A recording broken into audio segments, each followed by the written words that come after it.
39 бөлүм. Сен болсо адам уулу, Гогко каршы мындай деп пайгамбарчылык кыл. Кудай Теңир мындай дейт: Мешек менен Тубалдын башкы төрөсү Гог, мен сага каршымын. Сени буруп келем, сени жетелеп, эң алыскы түндүк жеринен алып чыгып, Ысрайыл тоолоруна алып келем. Сол колуңдагы жааңды кагып түшүрөм, оң колуңдагы жебелериңди ыргытам.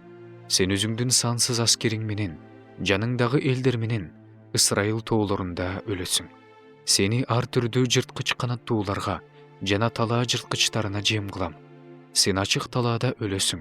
Анткени муну мен айттым дейт Кудай Теңир. Магокко жана аралдарда бейкапар жашап жаткандарга от жиберем. Ошондо менин Теңир экенимди билишет. Өзүмдүн элим Ысрайылдын ичинде өзүмдүн ыйык ысымымды таанытам. Мындан ары өзүмдүн ыйык ысымымдын булгануусуна жол бербейм. Ошондо элдер Ысрайылдын ыйык Теңири мен экенимди билишет. Бул күн келет, ордунан чыгат дейт Кудай Теңир. Бул күн мен айткан күн. Ошол күнү Ысрайыл шаарларынын тургундары чыгып, курал-жарактар менен от жагышат.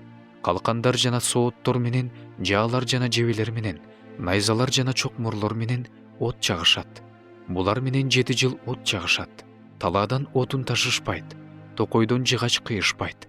Анткени жалаң курал-жарактар менен от жагышат. Өздөрүн карактагандарды каракташат. Өздөрүн талаптаногондорду талаптанышот дейт Кудай Теңир. Ошол күнү мындай болот. Ысрайыл жеринде, деңиздин чыгыш жагында жаткан жолоочулардын өрөөнүндө Гогко бейит үчүн жер берем. Ал бейит жолоочулардын жолун тосуп калат. Ал жерге Гогту жана анын сансыз аскерин көмүшөт. Ошентип, аны Амон-Гог өрөөнү деп аташат. Жерди тазалаш үчүн Ысрайыл аларды 7 ай бою көмөт. Аларды ал жердин баардык эли көмөт. Мен өзүмдү даңктаган күн алар үчүн даңктуу күн болот дейт Кудай Теңир. Жер бетин көмүлбөй калгандардан тазалаш үчүн, аларды жолоочулардын жардамы менен көмүү үчүн, жерди карап чыгууга туруктуу кишилерди дайындашат. Алар 7 ай өткөндөн кийин издей башташат. Жерди карап чыгуучулардын ичинен кимдир бирөө ал жерден адамдын сөөгүн көрсө, анын жанына белги коюп коет. Ал белги сөөк көмүүчүлөр аны Гог өрөөнүнө койгонго чейин турат. Ошондуктан шаардын аты Амона деп аталат. Алар жерди ошентип тазалашат. Кудай Теңир мындай дейт: Сен болсо адам уулу, ар түрдүү канаттууларга жана талаа жырткычтарына айт: чогулуп келгиле, менин силер үчүн сое турган курмандыгыма, Ысрайыл тоолорундагы чоң курмандыкка туш-туштан чогулуп келгиле. Эт жеп, кан ичесиңер. Күчтүү адамдардын этин жейсиңер, жердин төрөлөрүнүн канын ичесиңер. Алардын баары Башандын боордолгон кочкорлору, козулары, текелери жана букачалары менин силер үчүн сойгон курмандыгымдын майынан тойгуча жейсиңер, канынан мас болгуча ичесиңер. Менин дасторконумдан аттарга жана чабандестерге, ар кандай күчтүү адамдарга жана аскерлерге тоесуңар дейт Кудай Теңир. Ошентип, мен элдердин арасында өзүмдүн даңкымды көрсөтөм. Баардык элдер менин жүргүзгөн сотумду, менин алардын үстүнө койгон колумду көрүшөт. Ошол күндөн тартып, мындан ары Ысрайыл эли өздөрүнүн Кудай Теңири мен экенимди билет. Ошондо элдер Ысрайыл өзүнүн күнөөсү үчүн туткундалып кеткенин билишет.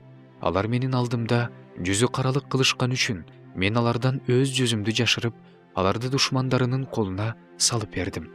Ошондо алардын баары кылычтан кырылышты. Мен аларга өздөрүнүн ыпластыгы менен мыйзамсыздыгына жараша кылып, алардан өз жүзүмдү жашырдым.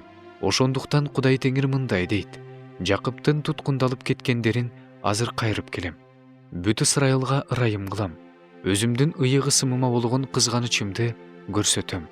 Алар өздөрүнүн жеринде эч ким коркутпай, коопсуз жашап жатышканда, мен аларды элдердин арасынан кайрып келгенде, аларды өздөрүнүн душмандарынын жеринен жыйнап келгенде, алар аркылуу көп элдердин көз алдында өзүмдүн ыйыктыгымды көрсөткөндө, алар өздөрүнүн менин алдымда кылган кылмыштары менен мыйзамсыздыктарын сезишет. Аларды элдердин арасына чачып, кайрадан өз жерине жыйнап келгенде, алар өздөрүнүн Кудай Теңири мен экенимди билишет. Ошондон кийин ал жерлерге алардын эч бирин калтырбайм. Ошондон кийин Мен өз жүзімді алардан жашырбайым. Анткени мен өз рухумду Ысрайылга төгөм дейт Кудай Теңир.